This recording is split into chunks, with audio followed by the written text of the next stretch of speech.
என் இனிய காலை வணக்கத்தினை தெரிவித்துக் கொள்கிறேன். இந்த 75வது குடியரசு தின விழாவினை மிக சிறப்பாக கொண்டாட நம்மிடையே வருகை புரிந்துள்ள சிறப்பு விருந்தினர் அவர்களுக்கும் என் உயிரினும் மேலான பெற்றோர்களுக்கும் மாணவ கண்மணிகளுக்கும் உங்கள் அனைவருக்கும் என் இனிய காலை வணக்கத்தினை மீண்டும் தெரிவித்துக் கொள்கிறேன். உங்களுக்கு ஒரு சின்ன கருத்து என்னன்னா, ஆரம்பத்திலே சொல்கிறேன்னு நினைக்காதீங்க. விடாமுயற்சி பண்ணி படிச்சிட்டு இருக்கீங்க. ஆனால் விடாமுயற்சியோட என்ன செய்யணும், பயிற்சி உங்கள்கிட்ட இல்லை. அந்த பயிற்சியை மட்டும் நீங்கள் மேற்கொண்டுட்டீங்கன்னா இலக்கை நீங்கள் ஈஸியாக அடையலாம். நீங்கள் சென்றடையக்கூடிய இலக்கை ஈஸியாக அடையலாம்.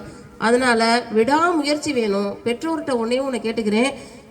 பிள்ளைங்க படிக்கிறாங்க, நிறைய படிக்கிறாங்க. படித்ததை மீண்டும் மீண்டும் எழுதி பார்க்க வைக்கணும். அதுதான் பயிற்சி. மீண்டும் மீண்டும் மீண்டும் எழுதி பார்க்க அந்த தவறுகள் குறையப்பட்டு படிப்படியாக குறைக்கப்பட்டு சரியான அந்த ஆன்சர் வரும் வரை எழுத வச்சுட்டே இருக்கணும். அதுதான் பயிற்சி. பயிற்சியுடன் கூடிய முயற்சி இருந்தால் நீ சென்றடையக்கூடிய வெற்றி என்னும் இலக்கு மிக எளிதில் விரைவில் கிடைக்கும் என்பதை தெரிவித்து விடைபெறுகிறேன். நன்றி, வணக்கம்.